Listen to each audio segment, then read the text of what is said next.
That's consciousness in the most ordinary sense. Just the fact that sentience feels like something.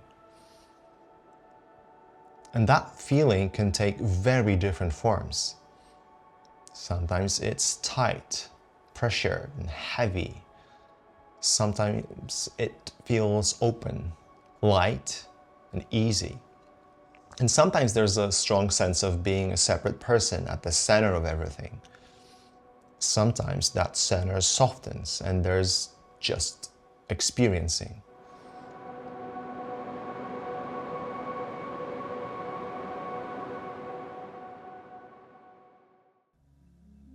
Consciousness has become this mystified object that spiritual communities inflate beyond recognition. It's the thing underneath everything, the ground of being, universal oneness, ultimate reality. But at the same time, there's really no serious doubt that most processing happens unconsciously. Consciousness is a small part of a vast, unseen activity. So you can say it's strange that spirituality makes it the centerpiece of everything. I personally don't think the cult of consciousness goes anywhere useful. And I have no stakes in that game. I'm not pursuing any metaphysical truth here. Stories about unity consciousness as ultimate reality don't interest me in the slightest. They're distractions. And this here is purely pragmatic. So strip all of that away. What matters is simple. There's something it feels like to be you right now. And you ask yourself, what else could it feel like? Right? That's consciousness in the most ordinary sense. Just the fact that sentience feels like something. And that feeling can take very different forms. Sometimes it's tight, pressured, and heavy. Sometimes it feels open, light, and easy. And sometimes there's a strong sense of being a separate person at the center of everything. Sometimes that center softens and there's just experiencing. And these are by no means minor variations. They can feel like completely different ways of being alive. But I feel like we tend to move through a very narrow band of these possibilities, and with explicit expectations of which are valuable, which ones are true. And yet we experience cycles through the same few states again and again. It's as if the system has somehow lost parts of its natural range. And often the seeking mechanism itself creates that restriction.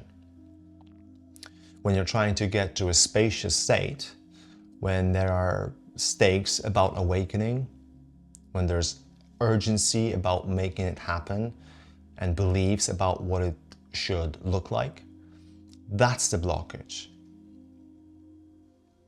So what does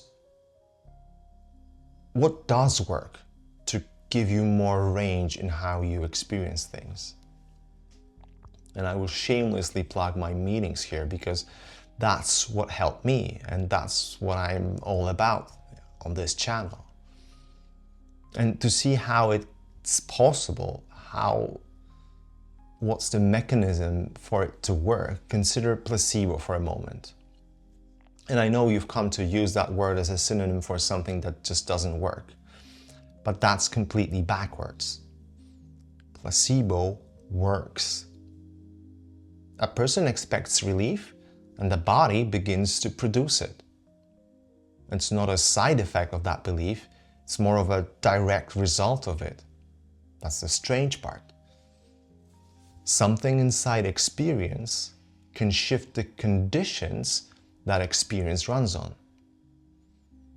It's like words in a song, reshaping the instrument.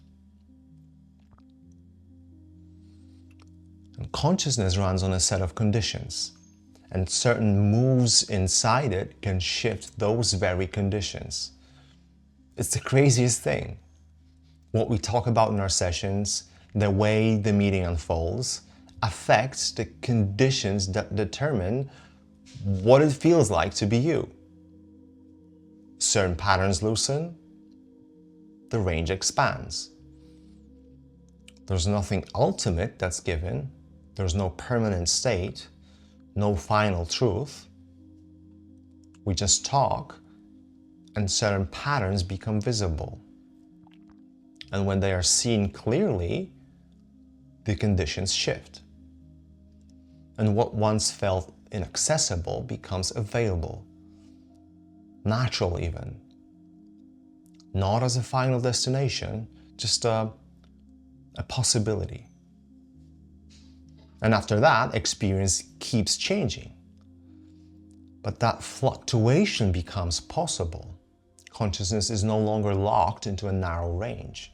There's more flexibility, more availability. And what that actually feels like and what is the aftermath of that is not for me to describe, but for you to experience.